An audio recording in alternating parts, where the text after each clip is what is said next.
En esta ocasión vamos a tratar el tema de los percentiles. Vamos a realizar un ejercicio donde mostraremos cómo calcular paso a paso los percentiles. Si tienes un conjunto de datos y lo divides en 100 partes iguales, cada una de esas partes equivale al 1% de los datos. Aquí tenemos un esquema, una recta donde representamos los datos, desde el más pequeño, es decir, el valor mínimo, hasta el valor máximo, que sería el valor más grande. Esto significa que debemos ordenar los datos del menor al mayor. Una vez que sean ordenados, se debe dividir en 100 partes iguales. Cada una de esas partes es un percentil, de tal manera que la primera parte sería el percentil 1, luego el percentil 2 y así sucesivamente hasta llegar al percentil 100. Por ejemplo, aquí tenemos marcado el percentil 70. Esto significa que a la izquierda de este percentil 70 tenemos el 70% de los datos y a la derecha el 30% de los datos. ¿Cómo se calculan los percentiles? Aquí tenemos los pasos. El primero consiste en ordenar los datos de menor a mayor. Luego, debemos calcular un índice I. Este índice I es igual a P dividido entre 100 multiplicado por N, donde P es el percentil de interés. En este caso, por ejemplo, si quisiéramos calcular el percentil 70, debemos sustituir esta P con 70. Luego también tenemos N. N es el número de observaciones, es decir, la cantidad de datos con las que estamos trabajando.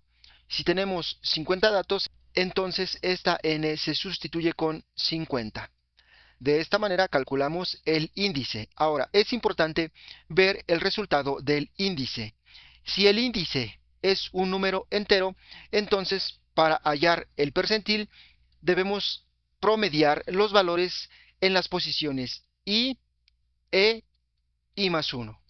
De la siguiente manera, el percentil va a ser igual a el valor en la posición I, que es esta, más el valor en la posición I más 1, que es este. Y luego dividimos por 2, y ese será el valor del percentil. Ahora bien, también puede ocurrir que el índice no sea un número entero. Si se presenta ese caso, entonces se debe redondear al entero siguiente mayor. Por ejemplo, si tuviéramos un índice que vale 18.2, tendríamos que redondear ese índice y nos quedaría igual a 19.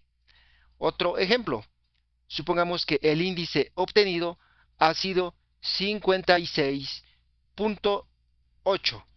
Entonces el índice queda redondeado a 57. Y por lo tanto, el percentil será la ubicación del valor que ocupa este lugar. Aquí sería el lugar 19 y aquí sería el lugar 57. Ahora veamos un ejemplo. Tenemos aquí 20 observaciones. 20 observaciones, esto significa que el tamaño de la muestra n es igual a 20. Vamos a calcular el percentil 60.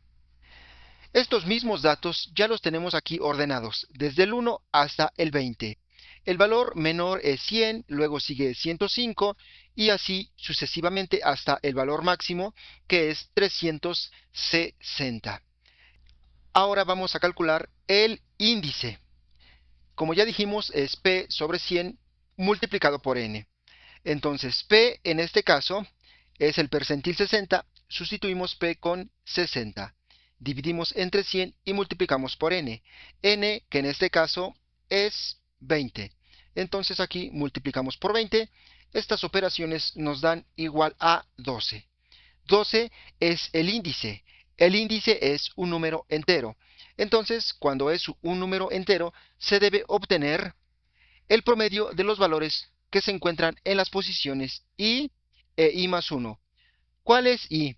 I es el índice 12. Entonces, aquí 12, 12 más 1 queda 13. Significa que debemos ubicar las posiciones 12 y 13. Aquí tenemos el 12 y aquí tenemos el 13. Por lo tanto, para hallar el percentil 60, ponemos P60 es igual a el valor en la ubicación 12, que es 150, ponemos 150 más el valor en la posición 13, que es 155. Sumamos 155, dividimos entre 2 y el resultado es 152.5. Por lo tanto, el percentil 60 es 152.5. Ahora, podemos ubicar el percentil 60 justo aquí, entre 150 y 155. Vamos a poner 152.5, que es el percentil 60. Este percentil 60 significa que a la izquierda de 152.5 tenemos el 60% de los datos y por lo tanto a la derecha tenemos el 40% de los datos. Otra manera de decirlo es que el 60% de los datos es menor o igual a 152.5 y que el otro 40% de los datos es mayor o igual a 152.5. De esta manera es como calculamos los percentiles.